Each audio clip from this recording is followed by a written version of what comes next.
प्रणिपादर्पणांतर समुपस्थित सभाय समूह साधु संतो महात्मा वैष्णव भक्त श्रोतृमंडलीर चरणारविंदे असंख्य असंख्य प्रणिपादर्पण करी तदनंतर अर्चित विग्रह वंदना करी। बोल भक्तवत्सल भगवान की।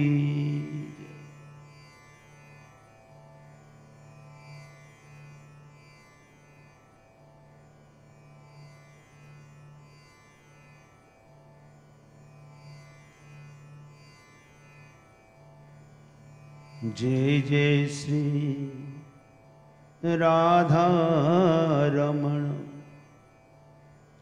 जय जय नवल किशोर, जय गोपी चित चोर प्रभु,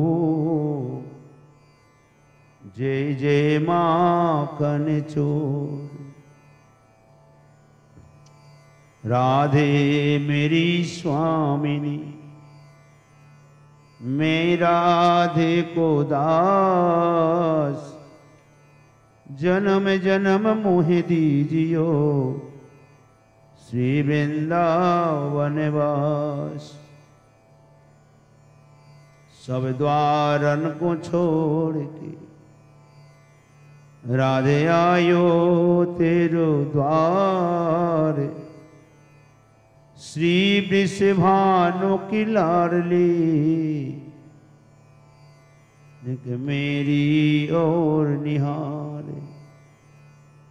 श्री राधा रानी की जय, श्री वृषभानु दुलारी की जय, कीर्तिदा कुमारी की जय। जय जय श्री राधे श्याम, निताय गौर हरि बोल।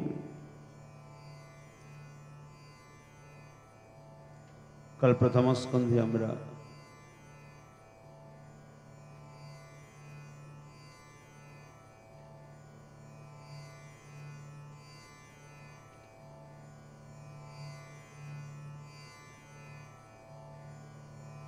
प्रथम श्लोकेर सम्बन्धी कथा आस्वादन करছিলাম। जन्मादस्य जतुर्नयादितरतो चार्थे सभिज्ञ सुरार।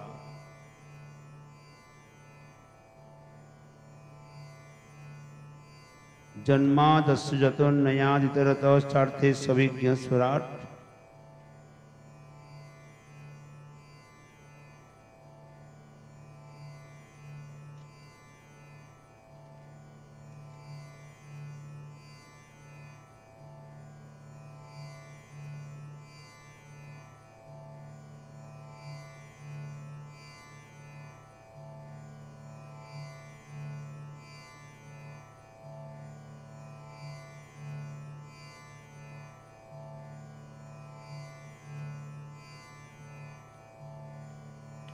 जन्मादस्य जतुर्नयादितरतो चार्थे सभिज्ञ स्वराट।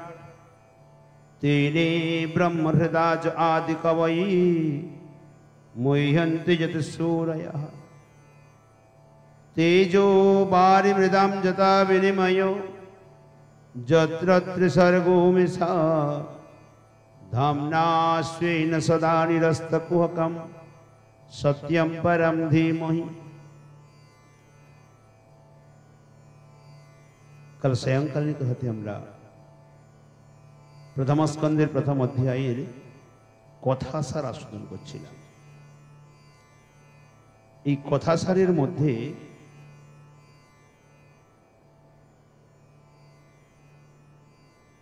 छयटी प्रश्न सम्बन्धे वर्णन एसेছিল, किन्तु आमादेर आस्वादन चलছিল जन्मादस्य श्लोके। जन्मादस्य श्लोकटी श्रीमद् भागवत ग्रंथेर प्रथम मंगलाचरण। मंगलाचरणे साधारणत देखा जाए ग्रंथेर जे प्रतिपाद्य विषय जे आराध्य देव जिनी तारी वंदना सर्वत्र देखा जाए। যদি কূর্ম পুরাণ পড়ি তো কূর্মদেবের আরাধনা করা হয়েছে। যদি মৎস্য পুরাণ পড়ি তো মৎস্য ভগবানের আরাধনা হয়েছে, শিব পুরাণ দেখি তো শিবজির আরাধনা হয়েছে, দেবী পুরাণ দেখি তো মা মহামায়া দুর্গার আরাধনা হয়েছে।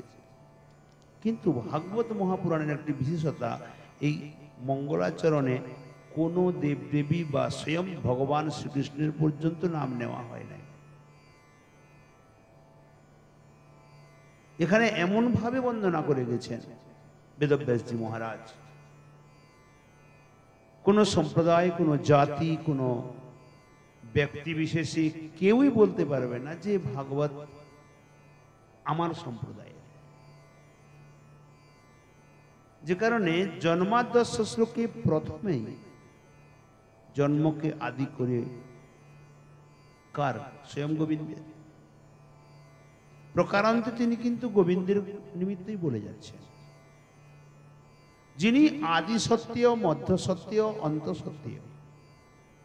সৃষ্টির আদিতে যিনি আছেন, সৃষ্টির মধ্যেও যিনি আছেন, সৃষ্টির অন্তেও যিনি আছেন, ইতি পরম সত্য।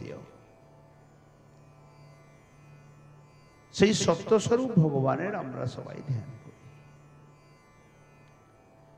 যিনি মনুষ্যের ভেতরেও আছেন, পশুর ভেতরেও আছেন, পক্ষী আদি জলচর, স্থলচর, খেচর, উভচর সবার মধ্যে আছে। আবার সবার ভেতরে থেকেও যিনি এক জায়গায় বিদ্যমান, এক জায়গায় থেকেও যিনি সর্বত্র বিদ্যমান। এই জন্য অন্যয় এবং ব্যতিরেক, অন্যয় ব্যতিরেক শব্দে প্রত্যক্ষ এবং পরোক্ষ, এই বস্তুর উপরেই পূর্বপক্ষ পরপক্ষ কাল প্রশ্ন উঠেছিল। পূর্বপক্ষ বলেছিলেন যেহেতু তিনি সৃষ্টি করেছেন এবং নিজেই সবকিছু, নিজেই হাঁড়ি, নিজেই মাটি, নিজেই ঘট, নিজেই, তাহলে তার বিকার আছে। পরপক্ষ তাকে সিদ্ধান্ত করলেন যে না, ভগবানের কোনো প্রাকৃত বিকার নেই। পূর্বপক্ষ তখন বলছেন জগতের সৃষ্টি বিষয়ে ব্রহ্মার স্বাতন্ত্র্য ঐশ্বর্য শোনা যায়, স্বতন্ত্রতা ব্রহ্মাজি শোনা যায়। হিরণ্যগর্ভ অগ্রে বর্তমান ছিলেন, তিনি ভূতগণের প্রতিরূপে জন্মলাভ করিয়া একাকী ছিলেন, ইতি শ্রুতি প্রমাণে সেই ব্রহ্মাই ধেয়। কে বলছেন? পূর্বপক্ষ। কাল কি প্রসঙ্গ এসেছিল? পূর্বপক্ষ হলো নাস্তিক, ঈশ্বরের সত্তাকে মানে না, বা ঈশ্বরকে বিকারগ্রস্ত বলে, ভগবানকে মায়াধীন বলে, মায়াধীশ নয়, মায়াধীন। এটা কে বলে? পূর্বপক্ষ। পরপক্ষ হলো যারা আস্তিক, যারা ভক্তিমান, তারা। এই পূর্বপক্ষ বলছে জগতের সৃষ্টি বিষয়ে দেখা যায় ব্রহ্মার স্বতন্ত্রতা আছে, অর্থাৎ যখন ব্রহ্মাজি সৃষ্টি করছেন তার নিজের ইচ্ছাতে সৃষ্টি করছেন।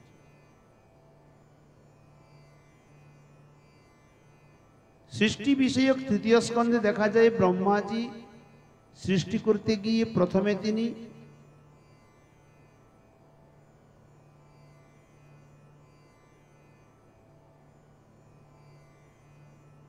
পাঁচটি বস্তুকে সৃষ্টি করেছিলেন। প্রথমে ব্রহ্মাজি এই পাঁচটি বস্তু হলো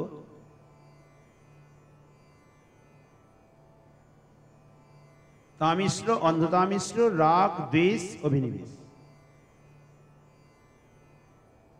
এই পাঁচটি বস্তুকে সৃষ্টি করেছিলেন, কিন্তু এই পাঁচটি বস্তু পাপময়ী সৃষ্টি। তখন তিনি নিজের মন থেকে চতুর্কুমারকে সৃষ্টি করলেন। চতুর্কুমার সৃষ্টিকার্যে সহায়তা করলেন না বলে তিনি ক্রোধ করলেন, ব্রহ্মদ থেকে রুদ্রদেবের সৃষ্টি হলো। তাহলে এখানে দেখা যাচ্ছে যে ব্রহ্মাজি স্বতন্ত্রতাপূর্বক স্বাধীনভাবে তিনি সৃষ্টি করছেন। প্রথমে তিনি অজ্ঞানের পাঁচটি বৃত্তিকে সৃষ্টি করলেন, যেটি ভুলে গেছিলাম। এই পাঁচটি বৃত্তি তামিশ্র, অন্ধতামিশ্র, রাগ, দ্বেষ, অভিনিবেশ, এটি অজ্ঞানের পাঁচটি বৃত্তি। তাহলে তার নিজের মন থেকে সৃষ্টি করছে। এই জন্য এখান থেকে পূর্বপক্ষ বলছে সৃষ্টি বিষয়ে ব্রহ্মাজির স্বতন্ত্রতা শোনা যায়। হিরণ্যগর্ভ হলেন ভগবান, তিনি অগ্রে বর্তমান ছিলেন। তিনি ভূতগণের প্রতিরূপে জন্ম লাভ করিয়া একাকী ছিলেন, অর্থাৎ সংসারে জীবগণের প্রতিরূপে জন্মগ্রহণ করেও তিনি একাকী ছিলেন। শ্রুতি প্রমাণে সেই ব্রহ্মাই দেহ হন, তাই ওই ব্রহ্মাই তাহলে দেহ বস্তু, আরাধ্য বস্তু হবে। এ উত্তরে পরপক্ষ বলছেন তেনে,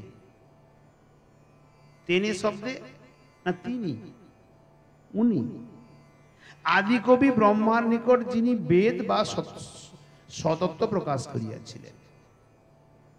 তেনে অর্থাৎ উনি, যিনি কে না পরম সত্য স্বরূপ। কি বললেন? প্রথমে সত্য স্বরূপ ভগবানের ধ্যান করতে বললেন, পরম সত্যের।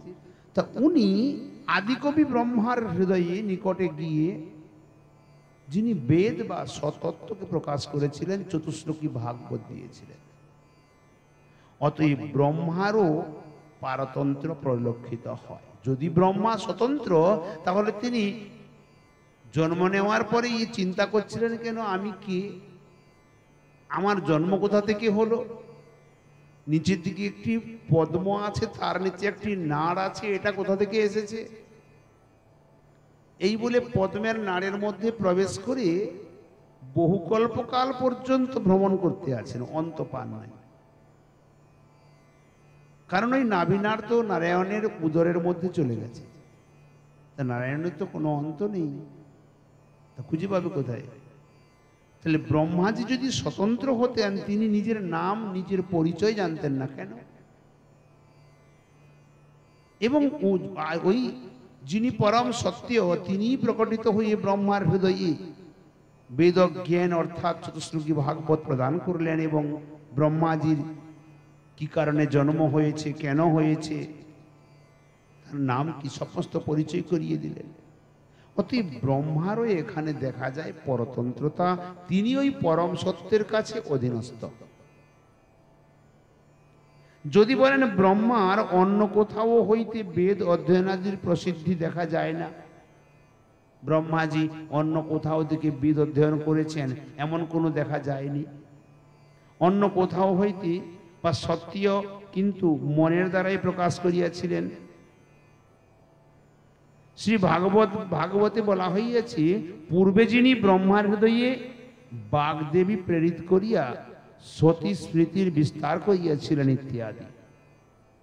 অর্থাৎ ভাগবতী বর্ণনিত আছে, পূর্বে যিনি ব্রহ্মার হৃদয়ে বাগদেবী প্রেরিত করিয়া, অর্থাৎ বাগদেবীকে মাতা সরস্বতী,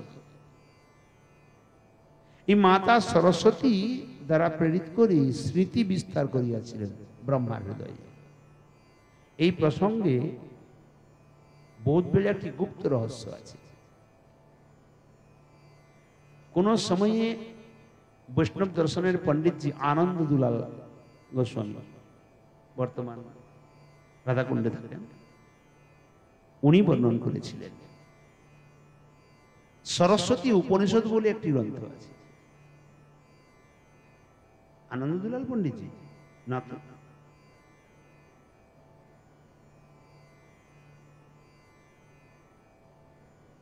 আনন্দ দুলাল পণ্ডিতজি নেই, এ তো অনন্ত দাস পণ্ডিতজি।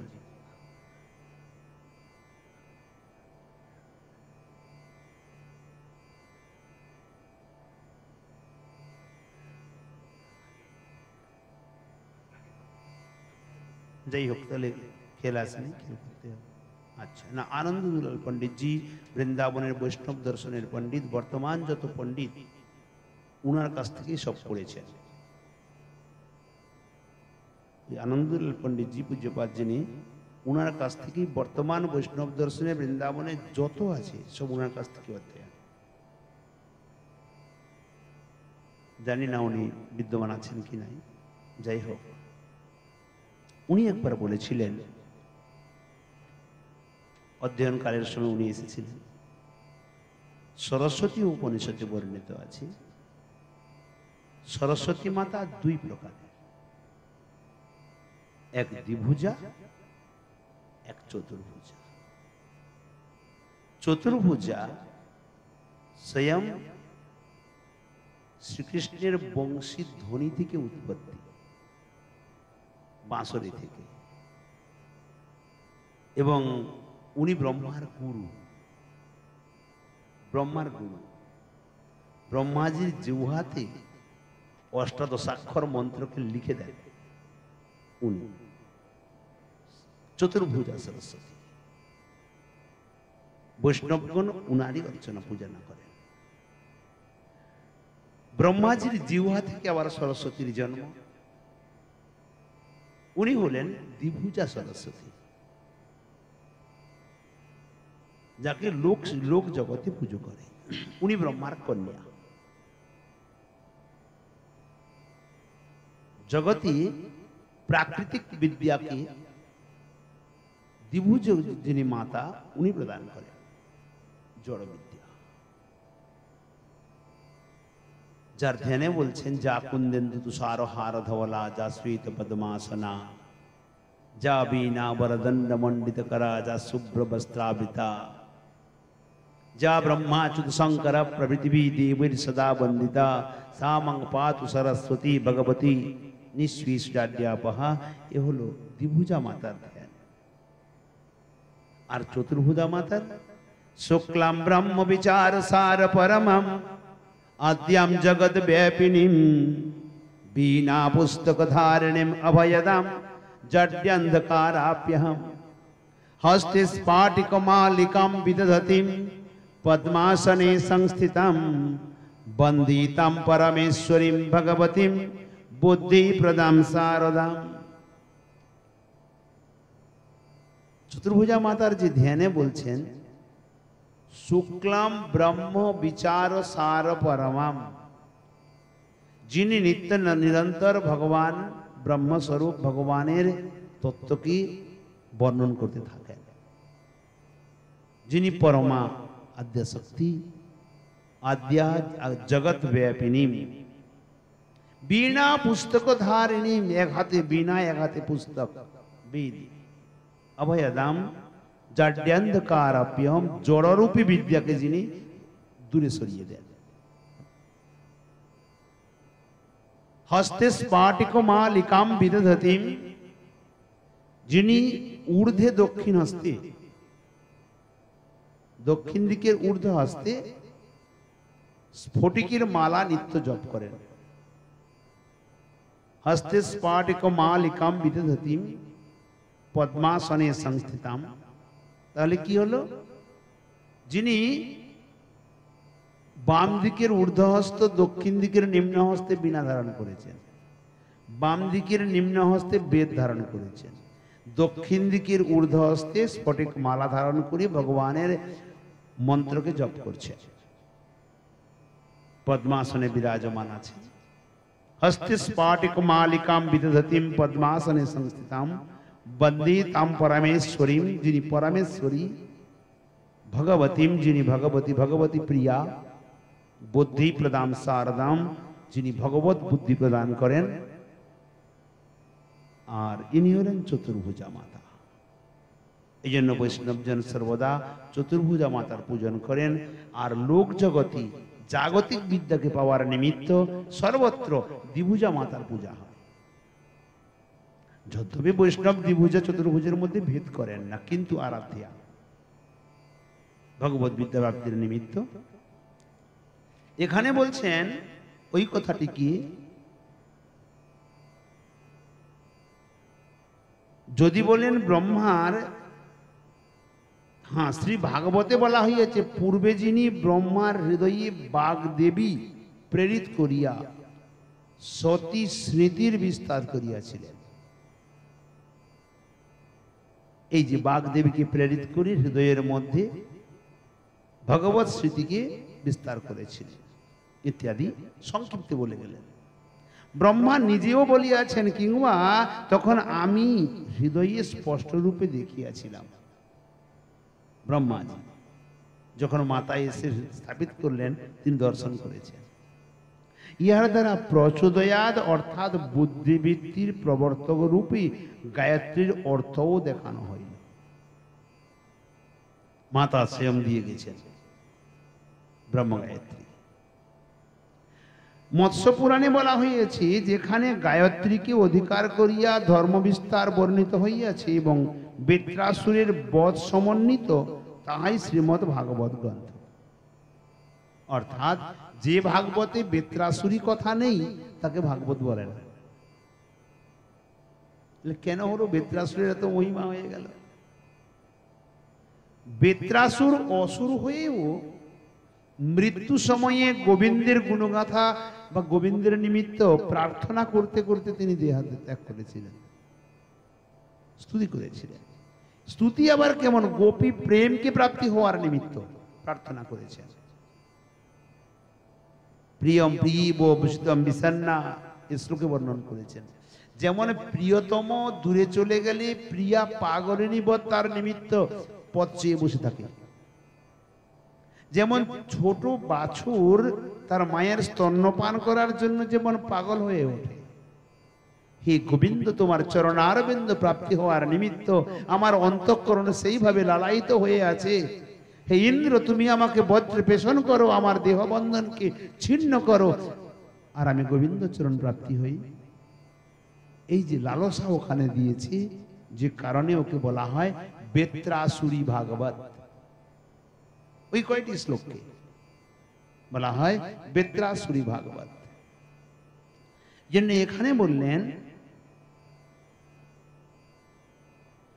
যেখানে গায়ত্রীকে অধিকার করিয়া ধর্ম বিস্তার বর্ণিত হইয়াছে এবং বেত্রাসুরের বধ সমন্বিত কথা, তাহাই শ্রীমদ্ ভাগবত গ্রন্থ। পুরাণান্তরে ও উক্ত আছে, যে গ্রন্থে ১৮,০০০ শ্লোক ১২ স্কন্ধ যুক্ত, যেখানে হয়গ্রীব অর্থাৎ ভগবানের অশ্বশিরা রূপী ব্রহ্মবিদ্যা বলিয়াছেন। কোন সময়ে ভগবান হয়গ্রীব হয়েছিলেন। হয়গ্রীব বলতে, হয়গ্রীব অবতারটি কেমন ভগবানের? কেবল গলা থেকে মুখটা হলো ঘোড়ার মতো, অশ্বশিরা, বাকিটা মনুষ্য রূপে। এখান থেকে শ্রীবাসাগিনায় গেছো, নবদ্বীপে, যেখানে সমস্ত অবতার দেওয়া হয়ে আছে। এক অবতার ওখানে আছেন যার এখান থেকে মস্তকটি ঘোড়ার মতো আছে, মনে পড়েছে? ওই হলো ভগবানের হয়গ্রীব অবতার।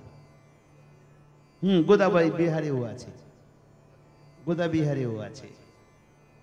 আমার মন নবদ্বীপে পৌঁছে গেছে, শ্রীবাসাঙ্গিনাথে। হ্যাঁ, আমাদের কাছেই আছে, গোদা বিহারেও ওই স্বরূপ আছে, হয়গ্রীব অবতার। তো তিনি হয়গ্রীব অবতার নিয়ে ব্রহ্মবিদ্যা বলিয়াছিলেন এবং বৃত্রবধ বর্ণিত হইয়াছে ও গায়ত্রীর দ্বারা গ্রন্থের আরম্ভ হইয়াছে, তাহাই শ্রীমদ্ ভাগবত বলিয়া জ্ঞানীগণ জানেন। পূর্বপক্ষ তখন বলছেন, কে দিলেন? পরপক্ষ উত্তর দিলেন। পূর্বপক্ষ বলছেন, সুপ্ত প্রতিবুদ্ধ ন্যায়ের দ্বারা ব্রহ্মা নিজেই বেদ এবং তত্ত্ব উপলব্ধি করিয়াছেন। কোথা থেকে ভগবান না দিয়ে এলো? ব্রহ্মাজি সুপ্ত অবস্থায় ছিলেন, নিজেই বেদ তত্ত্বকে উপলব্ধি করেছেন। তুমি কোথা থেকে ভগবান বলে বলছো? নাস্তিক পূর্বপক্ষ বলছে। পরপক্ষ বলছে, তাহার উত্তরে বলছে যে বেদে অথবা শ্রী ভগবানের তত্ত্বে দেবগণ বিমোহিত হয়। ভগবানের তত্ত্বে দেবগণ পর্যন্ত বিমোহিত হয়। অতএব ব্রহ্মার নিজ হইতে কোনো শক্তি নাই নিজের থেকে। ইহার দ্বারা নেত রোপণ উপপাত্তি, অর্থাৎ ব্রহ্মা ব্যতীত অপ্রতিমত্তার অভাবে এই ব্রহ্মসূত্রের অর্থ বিবৃত হইল। ব্রহ্মসূত্রে যদি এই কথা বলতো যে ব্রহ্মা ছাড়া আর কেউ সৃষ্টিকর্তা নাই, তাহলে এটা প্রমাণিত হতো, কিন্তু এটা নেই। পূর্বপক্ষ বলছেন ধীময়ী, অর্থাৎ ধ্যান করিতেছি। কে বলছেন? ব্রহ্মাজি বলছেন ধ্যান করিতেছি। এই কথার দ্বারা ধ্যানের বিষয় বলিয়া ব্রহ্মের সাকারত্ব অভিপ্রাত হয়। কি বললে এখানে বহুত ছোট্ট শব্দের ভিতরে বহুত বড় কথা বলে। যখন বলছেন কি ওই পরম সত্যের ধ্যান করো, তাহলে নিশ্চয়ই কোনো ব্যক্তি আছে নাকি, এবং সে সাকার বস্তু। কারণ ধ্যান করতে যখন বলছে, নিরাকারের তো ধ্যান হয় না। নিরাকারের কি ধ্যান করবে, কি দেখবে সে? ধ্যান করে কি দেখবে? আকার যদি না থাকে সে কি ধ্যানটা করবে? অতএব এখানে ধ্যান যখন করতে বলছে তাহলে সাকার আছে, এটা প্রমাণিত করে দিলেন। অতঃ এই কথার দ্বারা ধ্যানের বিষয় বলিয়া ব্রহ্মের সাকারত্ব বিপরীত হয়, আর আকার সমূহের ত্রিগুণ সৃষ্টত্ব তা হইলে ব্রহ্মের অনিত্যত্ব প্রতিপাদিত হয়। যদি আকার সমূহে ত্রিগুণ সৃষ্টত্ব, তা হইলে ব্রহ্মের অনিত্যত্ব প্রতিপাদিত হয়। যদি আকার শব্দে মনে হয় যে ব্রহ্ম ভগবান তিনি সত্তরজতম তিন গুণের অধীন, তাহলে ব্রহ্ম তো অনিত্য, নিত্য হতে পারবে না। কারণ তিন গুণের অধীন বস্তু যেটি, তার নাশ আছে, তার বিনাশ আছে। ব্রহ্ম যদি তিন গুণের অধীন হতো তাহলে তার বিনাশ হতো।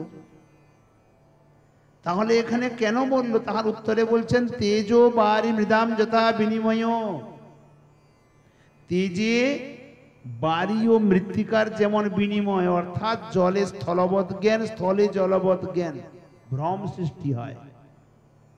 দড়িতে সব, রজ্জুতে সর্প জ্ঞান, ভ্রম সৃষ্টি হয়, বিপর্যয়। অন্য বস্তুতে অন্য বস্তুর প্রতীতি বিনিময়।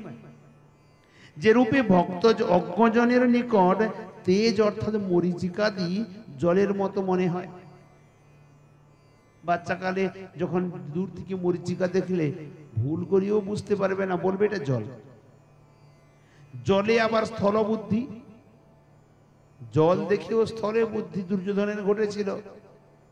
ইন্দ্রপ্রস্থে গিয়ে দেখছে জল, দাসী মানা করছে, বলে দাসীও আমাকে ভুল বোঝাচ্ছে, পা দিয়েছে জলের ভিতরে পড়ে গেছে।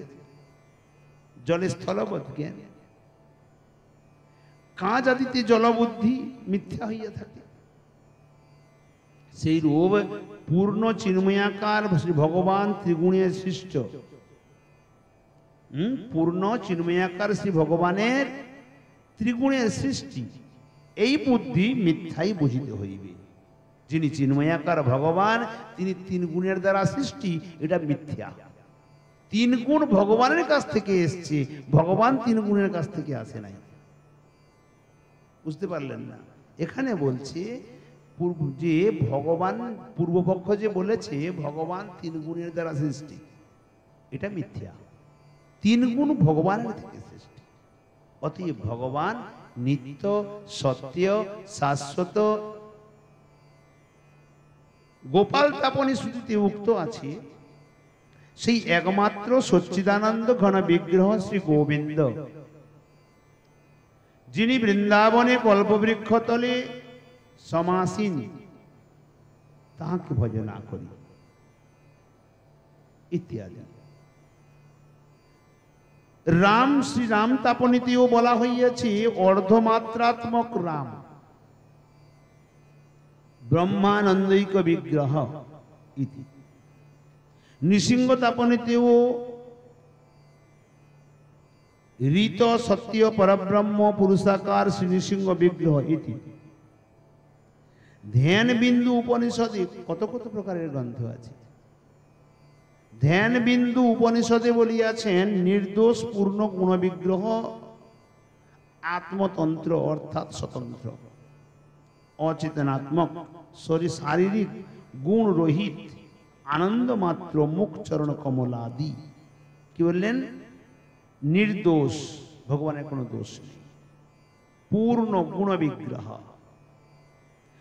আত্মতন্ত্র অর্থাৎ তিনি স্বতন্ত্র, অচেতনাত্মক, শারীরিক গুণ রহিত। আমাদের শরীরে যেমন অচৈতন্য গুণ সত্তা আছে, ভগবানের ভেতরে এতে কিছু নেই। যিনি আনন্দ মাত্র, যার সবকিছু মধুময়, মধুরাতি মধুর, মুখারবিন্দ চরণারবিন্দ সব সব মধুর, করচরণ কমলাদি। ব্রহ্মাণ্ড পুরাণ থেকে জানা যায় তিনি নন্দ ব্রজজনের আনন্দ বর্ধনকারী সচ্চিদানন্দ ঘন বিগ্রহ। মহাবরাহ পুরাণেও বলেছেন সেই পরম পুরুষের সমস্ত অবতার গণেরও দেহ নিত্য। ভগবানের যারা অবতার হন তাদের শরীরও নিত্য, শাশ্বত এবং হানোপাদান রহিত, অর্থাৎ ক্ষয় বা বিবৃদ্ধি রহিত ভগবানের। আচ্ছা, সম্পূর্ণ ভাগবতে দর্শন করা যায় ভগবানের জন্ম থেকে অন্তর্ধান লীলা পর্যন্ত। বংশও বিশাল হয়ে গেছে, যেখানে 3,88,00,000 কেবল মাস্টার ছিল পড়ানোর জন্য। তাহলে তাদের ভেতরে পুত্র, পৌত্র, প্রপৌত্র আরো তারপরে পরে হয়ে গেছে।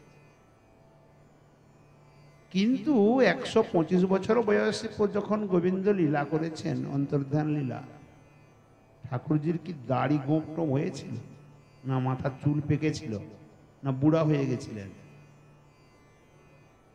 15 বছর ছিলেন, তাই না? এখানে বলছেন ওই কথাটি কি, যে ক্ষয় বা বৃদ্ধি রহিত, যার ভেতরে ক্ষয়ও হয় না, বৃদ্ধিও হয় না, বৃদ্ধি বাড়ে না। জীব জগতে ক্ষয়ও আছে আবার বৃদ্ধিও আছে, কিন্তু ভগবানের ক্ষয়ও হয় না, বৃদ্ধিও হয় না। দেহ নিত্য, শাশ্বত। তাহার শ্রীবিগ্রহ কখনোই প্রকৃতি সম্ভূত নয়। তিনি 1000 জন্ম নিতে পারেন নন্দালয়ে, নন্দ মহারাজের নন্দপত্নীর গর্ভ থেকে। দশম স্কন্ধে স্পষ্ট বর্ণিত করেছেন, নন্দস্তু আত্মজ উৎপন্নে। নন্দ মহারাজের আত্মজ শব্দে আত্মা বৈ জায়তে পুত্র ইতি বেদানুশাসনম। নন্দপত্নী যশোদা রানীর গর্ভ থেকে যে জন্ম নিয়েছেন এ প্রত্যক্ষ প্রমাণ করলেন, কিন্তু দেবকীর গর্ভ থেকে আবির্ভাব হয়েছেন এটাও প্রমাণ করেছেন।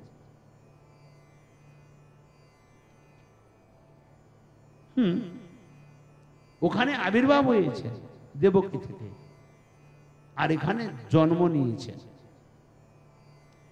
এখন যদি দেখা যায় তিনি জন্ম নিয়েছেন যখন, তাহলে প্রাকৃত মানুষ হবে? বলছেন না। ভগবত গীতায় বলছেন, জন্ম কর্ম চমে দিব্যাম। আমার জন্ম বা কর্ম সমস্ত দিব্য। তো শ্রীকৃষ্ণের শ্রীমদ্ ভাগবতী ব্রহ্মা নিজেই শ্রীকৃষ্ণের স্তবকালে বললেন, তোমার শ্রীবিগ্রহ স্বেচ্ছাময়, অর্থাৎ তুমি নিজ ভক্তজনের ইচ্ছায় তোমার নিত্য শ্রীবিগ্রহ জগতে প্রকট করিয়া থাকো। এই জন্য প্রহ্লাদজি স্তুতি করতে গিয়ে একটি শ্লোক বললেন, ভক্তেচ্ছা পাত্র রূপায়, নাম দিলেন, তুমি ভক্তের ইচ্ছা অনুসারে রূপকে ধারণ করো। বড় সুন্দর একটি কথা আছে এর মধ্যে, বড় সুন্দর একটি প্রসঙ্গ।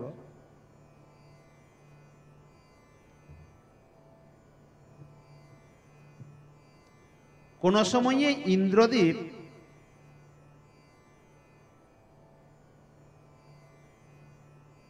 দেবর্ষি নারদকে বলেছিলেন, ভগবান একসঙ্গে কি সব লীলা করতে পারে? প্রশ্ন করেছি। নারদজি বলছেন, হ্যাঁ, তিনি একই সঙ্গে বাৎসল্য লীলা, মাধুর্য লীলা,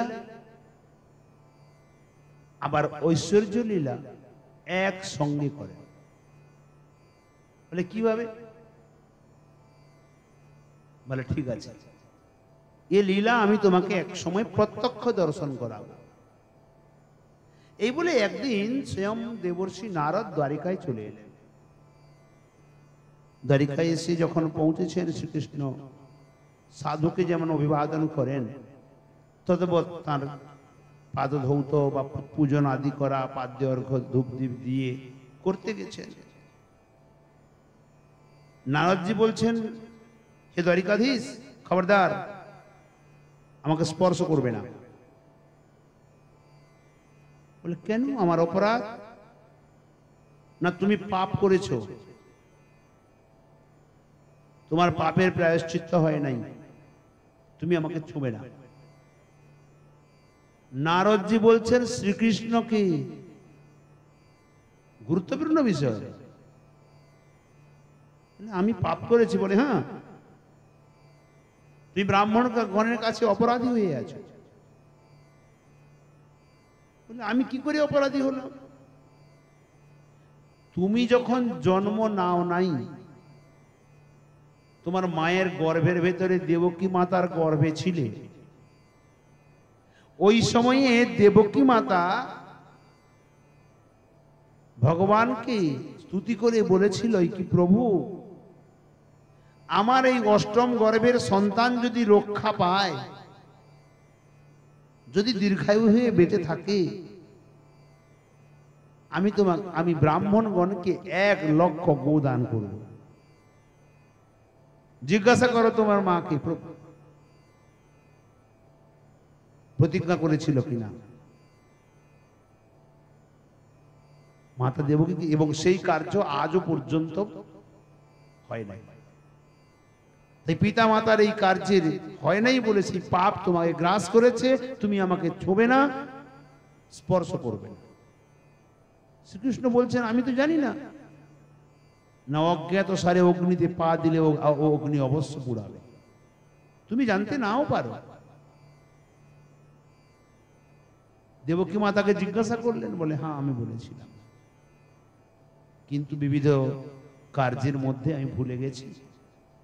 বলে ঠিক আছে, অসুবিধা কি আছে, আয়োজন করো। তখন হয়নি, এখন হয়ে যাবে। বলে তাহলে কখন হবে, কবে হবে? নারদজি বললেন, সামনে আসছে ফাল্গুনী পূর্ণিমা তিথি, এই তিথিতে প্রভাস তীর্থে 1 লক্ষ গোদানের যজ্ঞ প্রারম্ভ করে। তাহলে দেবতা, ব্রাহ্মণ, মুনি ঋষিগণ, মানবগণ সম্পূর্ণ স্বর্গরাজ্য থেকে, মর্তধাম থেকে সর্বত্র নিমন্ত্রণ দিতে হবে। হে দেবর্ষি, আপনি নিমন্ত্রণ দেওয়ার ভার গ্রহণ করেন। বলছেন ঠিক আছে। যখন তিনি নিমন্ত্রণ দিতে বেরিয়ে যাবেন, এমন সময়ে মাতা দেবকী বলছেন, দেবর্ষি, সব জায়গায় নিমন্ত্রণ দেবে, বৃন্দাবনে দেবে না। রুক্মিণী, সত্যভামাদিও এসে বলছেন, খবরদার, বৃন্দাবনে নিমন্ত্রণ দেবে না। বলে কেন, তাদের অপরাধ? বলে ওরা কোকিনী, জাদুকরি, ওরা এমন কোন জাদু করবে। আরে কোন জাদু করেছে আমরা জানি না। কবে কোন ছোটবেলায় বৃন্দাবনে ছিল, আর এত বছর পরে নাতিপুতি হয়ে গেছে। আমরা 16,108 মহিষী, রূপে, গুণে, সৌন্দর্যে কোন অংশে আমরা কমিয়েছি? অথচ আমাদের বুকের বক্ষস্থলে থেকেও হা রাধে, হে ললিতে, হে বিশাকে বলে চিৎকার করে ওঠে মধ্যে মধ্যে। কখনো মূর্ছা চলে যায়, কখনো ক্রন্দন করে। আর যদি ওদেরকে নেমন্তন্ন দাও, ওরা যদি আসে এখান থেকে তো জড়িবুটি করে নিয়ে পালাবে, থাকবেই না এখানে, ওখানে নেমন্তন্ন দেবে না। ঠিক আছে, বড় বলে নাকি ইন্টারেস্ট কথা, আকর্ষণীয় কথা। তৎপশ্চাৎ নারদজি চলে গেলেন সর্বত্র নিমন্ত্রণ দিতে। এখন তার স্বভাব নৈব মুচ্যতে, সর্বত্র নিমন্ত্রণ দিয়ে তিনি বৃন্দাবনে পৌঁছে গেছেন। বলে যাই একবার ব্রজ দর্শন করে চলে যাই। বৃন্দাবনে আসা মাত্রই শ্রীদাম, সুদাম, দাম, বসুদাম আদি সব সখাগণ সব ঘিরে গেছেন। হ্যাঁ হ্যাঁ, দেবর্ষি নারদ কোথা থেকে এলে বলেন না, কোথা থেকে এলেন? আমি দ্বারিকা থেকে এসেছি। দ্বারিকা থেকে?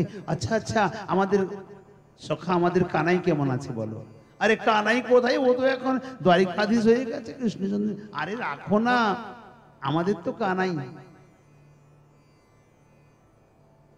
তা সোজা এখানেই না? না না না না, আমি সারা ব্রহ্মাণ্ড ভ্রমণ করে সর্বত্র নেমন্তন্ন দিয়ে এখানে এলাম। নেমন্তন্ন? কিসের নেমন্তন্ন? ওই দ্বারিকাধীশ 1 লক্ষ গোদানের যজ্ঞ করছে, তো তাই সর্বত্র নেমন্তন্ন দিতে হয়েছে। ওহো, আপনি নেমন্তন্ন দিতে এসছেন বুঝি? বলে না না না, সর্বত্র নেমন্তন্ন আছে, কিন্তু এখানে নেমন্তন্ন দিতে না করেছে, মানা করেছে। কি না, মাতা দেবকী আর রুক্মিণী সত্যভামা আদি বৃন্দাবনে নেমন্তন্ন দিতে না করেছে। যেখানে নিমন্ত্রণ দিতে না করেছে, এটা কি বলার কথা? এই খবরটা দিয়ে দিতে হবে, তোমার এখানে নিমন্ত্রণ দিতে না করেছে। সুদাম, সুদামাদি মুখ শুকিয়ে গেল। আমাদের নেমন্তন্ন দেবে না? বলে না না, তোমাদের নেমন্তন্ন নাই। মধুমঙ্গল বলছে, হ্যাঁ রে, এখনই না বলেছিলি আমাদের কানাই? তা আমাদের কানাই যদি হয়, ঘরের যদি আমার সখা হয়, কেউ নিজের ঘরে নেমন্তন্ন দেয় নাকি? কানে শুনেছিস, চল। আরে যদি আমরা না যাই, কত লোকজন আসবে, তাদের দেখাশোনা কে করবে? তাদের জল আদি কে দেবে? সাধু সন্তগণের চরণকে ধুয়াবে? তাদের খেতে দিলে ভোজন পাতা আদি কে ওঠাবে? সাফ সাফাই কে করবে? আমরা না গেলে কে করবে বল? আমরাই তো একমাত্র সখা, আমাদের যেতে হবে না? এখনই বলছে যে আমাদের কানাই, আবার মুখ বার করে বসে নিমন্ত্রণ দেয় নাই। নিজের ঘরে কেউ নিমন্ত্রণ দেয় নাকি? সমাচার সম্পূর্ণ বৃন্দাবনে ছড়িয়ে পড়ল। যশোমতী মাতা, নন্দ বাবা, কিশোরীজি, রাধারানী, ললিতা, বিশাখা, তুঙ্গবিদ্যা, ইন্দুরেখা আদি সব সখীগণ, সব সখাগণ, ব্রজবাসীগণ হাজার হাজার ভরপুর। আর দেবর্ষি নারদকে কে জিজ্ঞাসা করে? দধি, দুগ্ধ, ঘৃত, নবনী সব ভার ভার কাঁধে নিয়ে কোথায় বৃন্দাবন, কোথায় দ্বারিকা, প্রভাস তীর্থ সব চলছে। দিনের পর দিন হেঁটে চলেছে। নারদজি তো পৌঁছে গেছেন দ্বারিকায়, বলে দিয়েছেন আমি সর্বত্র নেমন্তন্ন দিয়েছি। বৃন্দাবনে দাওনি তো? বলে না না, বৃন্দাবনে নেমন্তন্ন দিই নাই। গেছিলে বলে? হ্যাঁ, বৃন্দাবনে গিয়েছিলাম, বলে দিয়েছি তোমাদের এখানে নেমন্তন্ন দেওয়া হবে না, মানা করেছে, বলে দিয়েছি। তাহলে তারা আর আসবে না? তা বলতে পারবো না, তা বলতে পারবো না। সর্বত্র সমাচার ছড়িয়ে গেল। এদিকে মাতা দেবকী, রুক্মিণী আদি সব, সত্যভামা আদি বলে দিয়েছেন দ্বারপালগণকে, যদি বলা যায় না বৃন্দাবনে, যেহেতু নারদজি গিয়েছিল, সমাচার দিয়েছে, এলেও আসতে পারে, বলা যায় না। তোমরা দ্বারে সবাই সশস্ত্র প্রহরী থেকে পাহারা দেবে, যেন কেউ ঢুকতে না পারে। যজ্ঞ এদিকে আরম্ভ হয়েছে। শ্রীকৃষ্ণ যজ্ঞেতে বসেছেন, আহুতি চলতে আছে। ব্রজবাসীগণ চারপাশে ঘিরে ফেলেছে, সম্পূর্ণ যজ্ঞস্থলের 4টি দ্বারকে ঘিরে ফেলেছে। একদারে নন্দ বাবা, যশোমতী মাতা, ব্রজবাসীগণ, আর একদারে সখাগণ সব, একদারে ললিতা, বিশাখা, রাধারানী আদি, অন্য দ্বারে অন্যান্য ব্রজবাসীগণ, চতুর্দিকে। প্রহরী জিজ্ঞাসা করছে, কোথা থেকে এসেছো? না, বৃন্দাবন থেকে। বলে ভেতরে প্রবেশ করতে পারবে না, রাজ আজ্ঞা আছে। সখাগণ বলে, সবাই যাচ্ছে দর্শন করতে, আমাদের কেন দেবে না? আরে কানাই আমাদের ঘরের ছেলে, তোমাদেরকে নেমন্তন্ন আছে। বলে নিজের বাড়ি থেকে কেউ নিমন্ত্রণ দেয় নাকি? ও তো আমাদের ঘরে, আমাদের সখা, আমাদের কানাই, আমরা যাব না কেন? যখন ঢুকার চেষ্টা করে, প্রবেশের চেষ্টা করে, তখন সশস্ত্র বাহিনী অস্ত্র নিয়ে ওঠে, তো সখাগণ বলে আমাদের হাতেও কম নাই, শিকা বাহুঙ্গি আছে। দ্বার আদি সব ভাঙতে আরম্ভ করে। শ্রীকৃষ্ণ তো ওখানে বসে আছে, সব বুঝতে পারছে। ওদিকে যশোমতী মাতা নন্দ বাবাও যখন পৌঁছেছে, নন্দ বাবা বসুদেবজির সঙ্গে সাক্ষাৎকার হয়েছে। বসুদেবজি বলছেন, কি বাবা তোমরা? বলে আমাকে চিনতে পারছো না, আমি নন্দ। বসুদেবজি কোনো কথা বলতে পারছেন না, একটাই কথা বললেন, আমার কিচ্ছু করার নেই নন্দ বাবা, আপনি ফিরে যান, ভিতরে প্রবেশ করার অনুমতি নাই। আরে আমরা এসছি একবার কৃষ্ণকে দেখে চলে যাব, কোনো মতে ঢুকতে দিচ্ছে না। এই বলতে বলতে মাতা দেবকী এলো, দেবকীর সঙ্গে তর্ক বিতর্ক চলছে। অন্নদ্বারে শ্রীমতী রাধারানী, ললিতা, বিশাখা আদি সবাই মিলে আছে। উনারা প্রবেশ করবেন। রুক্মিণী, সত্যভামা, তাম্ববতী, কালেন্দী, মিত্রবৃন্দা, নাগ্নজিতি সব পৌঁছে গেছে, কেউ প্রবেশ করতে দেবে না। ওখানেও তর্কাতর্কি চলছে। সত্যভামা আদি বলছেন, তোমাদের লজ্জা করে না? শ্রীকৃষ্ণ ওইটুকু বয়সে ছিল, আর তোমরা 16,108 গোপিনী মিলে তার সঙ্গে রাস করে ফেললে। ওইটুকু বয়সে লজ্জা আদি কিছু করলো না। বলে সে কথা তোমাদের বলতে পারবো না, একবার প্রাণ বল্লভকে দর্শন করিয়ে দাও, আমরা চলে যাব। ওদিকে যশোমতী মাকে বলছেন, মাতা দেবকী, আরে আমি না হয় বিপদে পড়ে তোর ঘরে আমি আমার ছোট শিশুটিকে রেখেছিলাম, তাই বলে তুই নাকি রাজরানী, তোর ঘরে কিচ্ছু ছিল না, ওই কাঁচের মালা পরিয়েছিস আমার কৃষ্ণের গলায়। এত বড় রাজা হয়ে গরু চড়ানোর জন্য গোচারণে পাঠিয়ে দিয়েছিস। তোর হৃদয়টা এত এত কঠোর, তুই পারলি না? যেগুলি গোবিন্দের নিমিত্ত প্রীতিমূলক, সেইগুলিকে তিরস্কার বচনে এরা প্রয়োগ করছে। এই করতে করতে ওদিকে ললিতা আদি সখীর উপরে চাবুক চালিয়ে দিয়েছে। চাবুক দ্বারপাল ওখানে। তখন রাধারানী ক্রন্দন করে বলছেন, হে প্রাণ বল্লভ, হে শ্যাম সুন্দর। ললিতা সখী আদি বলছেন, যখন ওখানে চাবুক চালিয়ে দিয়েছে, গোবিন্দের সম্পূর্ণ অঙ্গে ধার ধার হয়ে কাটতে আরম্ভ করছে। উনি আহুতি দিতে পারছেন না, চিৎকার করে উঠছেন। এখানে চাবুক পড়ছে, ওদিকে গোবিন্দের পৃষ্ঠদেশে পরপর দাগ পড়ে যাচ্ছে। এদিকে মাতা দেবকী বলছেন, তোর যদি কৃষ্ণ হয় না, যদি তোর কৃষ্ণ হয় তাহলে তোর কাছে থাকলো না কেন?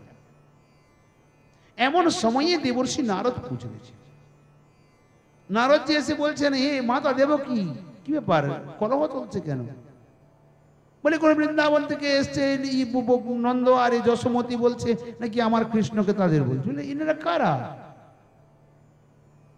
নারদজি বলছেন, এনারা কারা? নন্দ বাবা, যশোমতী মা বলছেন, দেবর্ষি আমাকে চেনেন না, আমি বাবা নন্দ, আর আমি যশোমতী মাতা। বলে যশোমতী? কোন যশোমতী, কোন নন্দ বাবা? আমি চিনি না তো।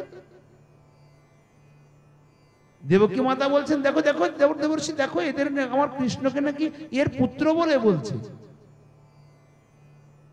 আমার পুত্র কৃষ্ণ, এদের কি করে হয়ে গেল? জন্ম দিয়েছিলাম আমি, আমি কারাগারে ছিলাম, আমি কয়েকদিনের জন্য রেখে এসেছিলাম, তার পুত্র হয়ে গেল। দেবর্ষি নারদ বলছেন, হ্যাঁ হ্যাঁ ঠিকই তো, হে মাতা দেবকী, তোমারই পুত্র, ওদের কি করে হতে পারে? আচ্ছা একটা কাজ করো, কার পুত্র সেটা প্রমাণ হয়ে যাবে, ডাক দাও, যার ডাকে দৌড়ে চলে আসবে তার পুত্র হয়ে যাবে। মাতা দেবকী বলছেন, আহা এটাই প্রমাণ হয়ে যাবে, ডাকো, ডাক দাও। আমার মা যশোমতী ডাকছেন, রে বাবা নীলমণি, কানাই বলে উচ্চস্বরে ডাকছেন। ডাকার পরে দেবকী মাতা বলছেন, কই তোর ডাকে এলো? কই তো এলো না তো, দেখবি আমি এক ডাক দেবো, এখনই দৌড়ে চলে আসবে। মা দেবকী রাজা, কৃষ্ণ, বাবা কৃষ্ণ একবার আয় তো। কয়েকবার ডাকছে, ওখানে কৃষ্ণ বলে ডাকে, দ্বারিকাধীশ বলে ডাকে, কত কিছু বলে ডাকে, স্তুতি করে ডাকে, ভুল করেও আসে না। নন্দ বাবা বলছেন, যশোদে তুই যে ভোরের সময়ে প্রাণ নীলমণি বলে ডাকিস না, একবার ডাক দেখিনি যদি আসে। যশোমতী মাতা যখন হে প্রাণ নীলমণি বলে কাতর কণ্ঠে ডেকেছেন, এইটুকু ছোট্ট গোপাল হয়ে দৌড়ে দৌড়ে আসছে, হাতে একটি ছোট বাঁশুরি আছে, ওই কাঁচের মালা আছে গলায়, আর দৌড়ে দৌড়ে এসে বলছে, মা মা আমাকে নবনী দাও, মা আমাকে একটু স্তন্যপান করায় দাও, আমি কবে থেকে কত দূরে আমি চলে গেছিলাম, মা আমি গো চড়াতে চড়াতে আমার একটু কোলে নাও, একটু আমাকে স্তন্যপান করিয়ে দাও। এমন সময়ে ওদিক থেকে রাধা রানী ললিতা বিশাখা আদি কন্দন করতে করতে এসে পৌঁছেছেন। মাতা দেবকী বলছেন, তাহলে আমার কৃষ্ণ কোথায়? দ্বারিকাধীশ দাঁড়িয়ে গেছেন, এই যে মা আমি তোমার কৃষ্ণ। রুক্মিণী আদি বলছেন, তাহলে আমাদের তোমাদের কাছে এই তো।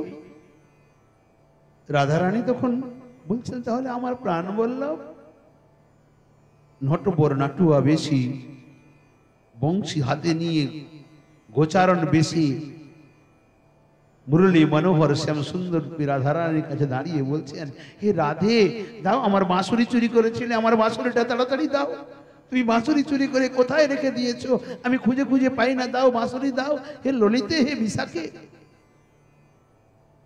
এমন সময় ইন্দ্রদেবকে দর্শন করাচ্ছেন দেবর্ষি নারদ।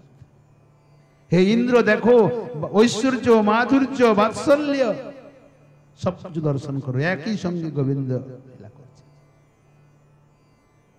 গোবিন্দ একসঙ্গে যৎসৎ সর্বত্র সর্বদা, অন্যয় ব্যতিরেকাভ্যাম যৎসৎ সর্বত্র সর্বদা, যিনি একই সঙ্গে সর্বত্র সর্বদা লীলা করতে থাকেন, সর্বদা সমস্ত লীলা।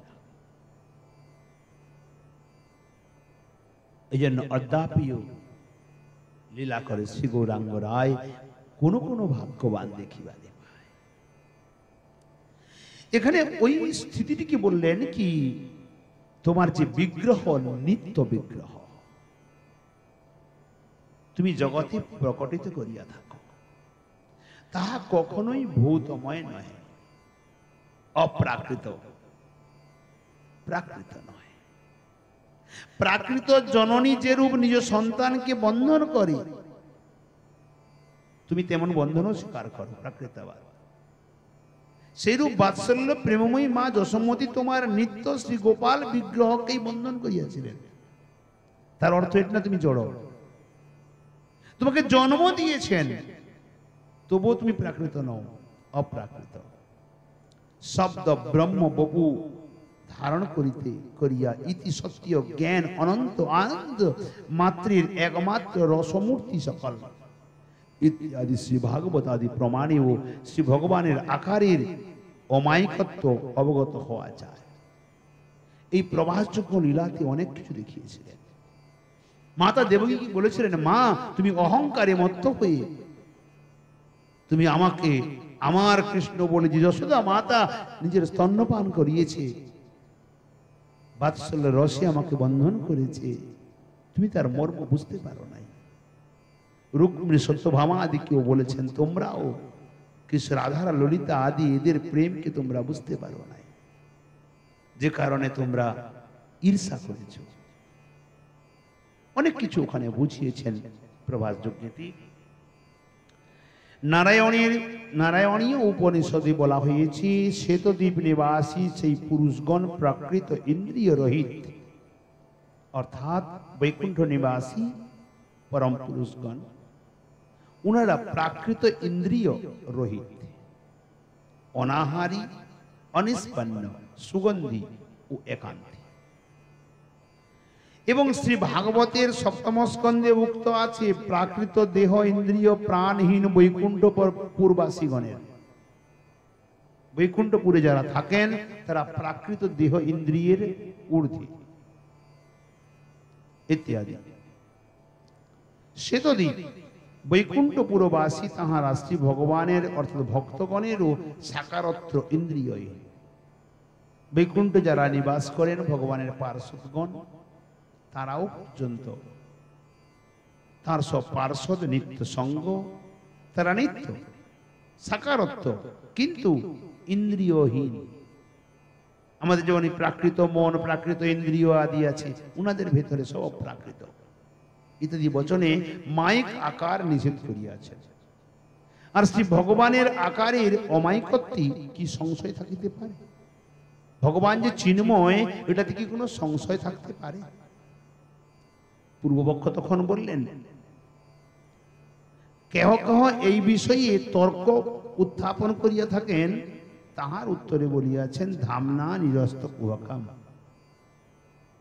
অর্থাৎ ভগবানের ধাম মায়া রহিত। কুহক মানে মায়া।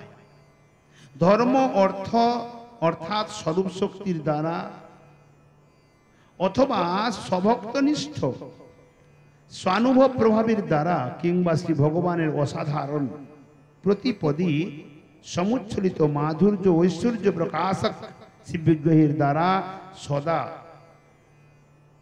ত্রিকালেই নিরন্তর হইয়াছে কুতর্ক নিষ্ঠা যাহা কর্তৃক, যাহারা ইহার দ্বারা তর্ক প্রতিষ্ঠানাৎ অর্থাৎ তর্ক অপ্রতিষ্ঠিত এই ব্রহ্মসূত্রের অর্থ সূচিত হইয়াছে, যার মধ্যে এ বিষয়ে ইনি যাহাকে বরণ করেন তিনি তাহাকে লাভ করিতে পারেন, তাহার নিকটে এই পরমাত্মার তনু প্রকাশ করিয়া থাকেন। মণ্ডক উপনিষদে বলছেন বাক্যে স্বশব্দের দ্বারা তনুর স্বরূপভূতই প্রাপ্ত হয়, সেই রূপ প্রকৃতি ক্ষোভেরই পূর্বেই বহু হইবে। যাই হোক, এখানে ভগবানের সাকারত্ব এবং চিন্ময়ত্বকে প্রকাশ করেছেন এই শ্লোকের মধ্যে। এরপরে আগের দিকে আরো বিস্তার ব্যাখ্যা করেছেন, সময় অনেক অতিক্রান্ত হয়ে গেছে। এরপরে আমরা আগের দিকে ব্যাখ্যা অনেক বিস্তার রূপে দিয়েছেন।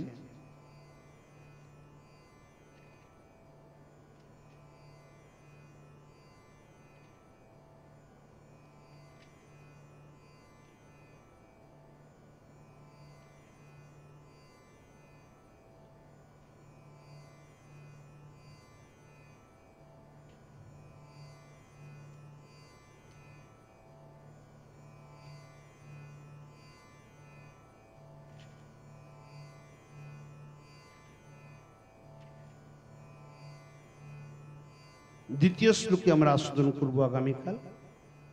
ধর্ম প্রজ্জিত কৈতবত্র ইতি শ্লোকে আজকে কথা আমরা এখানে বিশ্রাম দিই। যাবতীয় ভুল ত্রুটি আছে সবাই মিলে এক অবোধ মূর্খ বালক মনে করে কৃপা করে ক্ষমা করে দেবেন। সর্বচরণে অসংখ্য প্রণতি অর্পণ করি। নিতাই গৌর হরি বল, জয় জয় শ্রী রাধে শ্যাম, বল ভক্তবৎসল ভগবান কি জয়। খোলটা দাও।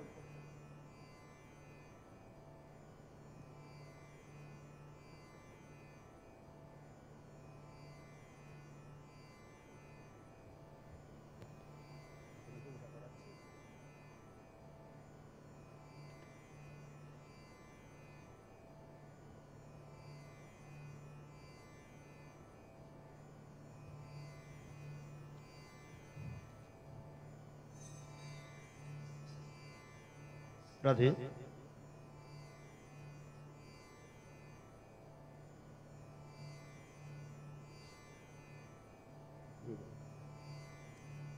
जय जय राधे कृष्ण गोविंद, জয় জয় রাধে কৃষ্ণ গোবিন্দ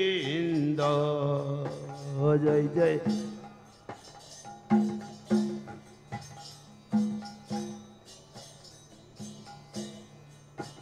রাধে গোবিন্দ রাধে গোবিন্দ রাধে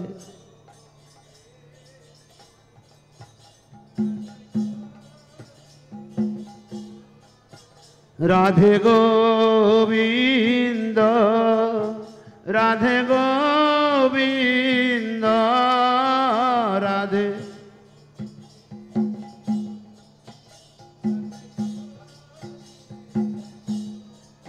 জয় জয় রাধে কৃষ্ণ গোবিন্দ জয় জয়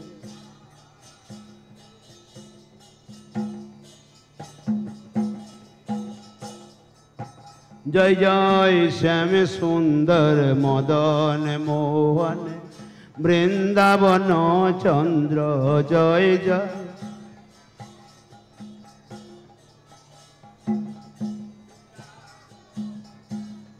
জয় জয় রাধা রমণ রাস বিহারী শ্রী গোকুলানন্দ জয় জয়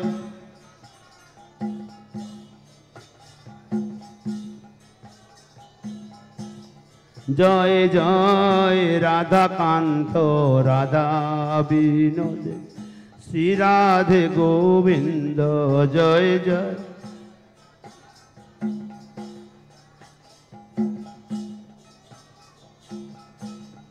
জয় জয় ললিতা বিশাখায়াদি যত সখী বৃন্দ জয় জয়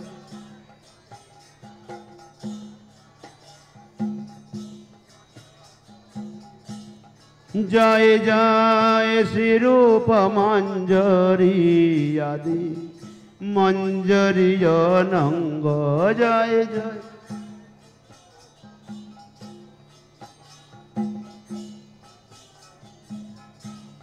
জয় জয় পূর্ণমাসী কুন্দলতা জয় বীরাবৃন্দ জয় জয়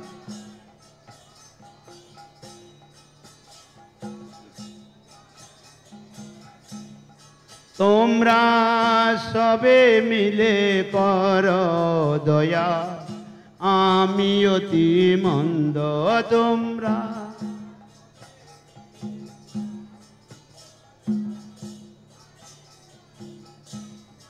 আমায় কৃপা করি দাও হে যুগল চরণার বিন্দ আমায়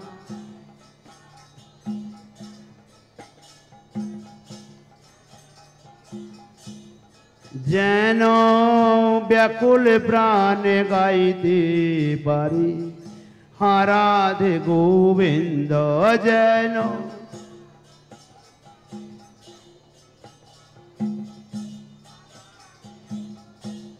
গাইতে পারি রাধে গোবিন্দ যেন গাইতে রাধে গোবিন্দ যেন গাইতে পারি রাধে গোবিন্দ যেন গাইতে পারি রাধে গোবিন্দ জয় জয় রাধে কৃষ্ণ গোবিন্দ জয় জয় রাধে কৃষ্ণ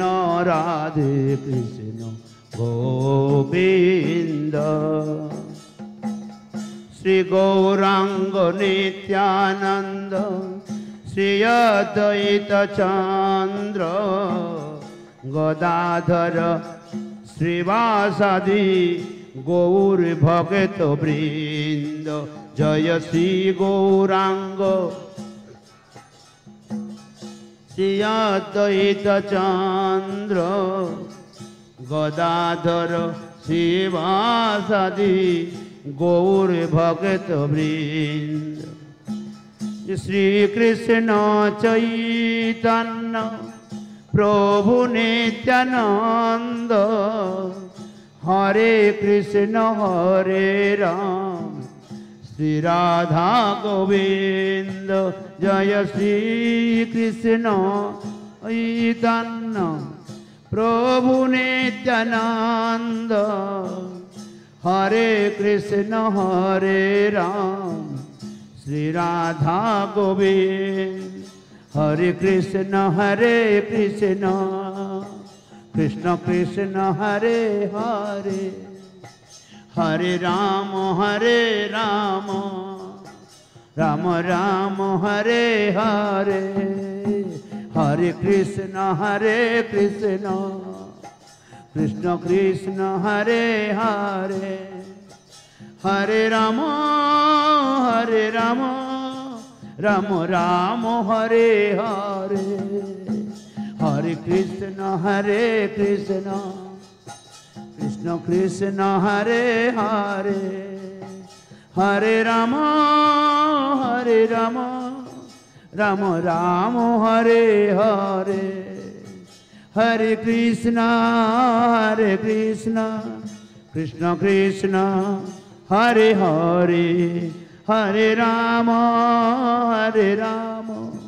राम राम हरे हरे निताय गौर हरि बोल हरि बोल हरि बोल हरि बोल हरि बोल हरि बोल हरि बोल हरि बोल जय राधे जय राधे जय राधे जय राधे जय राधे जय राधे जय राधे जय राधे निताई गौर हरि बोल जय जय श्री राधे श्याम बोल भक्तवत्सल भगवान की जय सपार सदगुरुदेव भगवान की जय सपार श्रीमन महाप्रभु की जय सपार जगन्नाथ बलभद्र जी की जय सपार श्री राधा माधव लाल की जय श्रीधाम वृंदावन की जय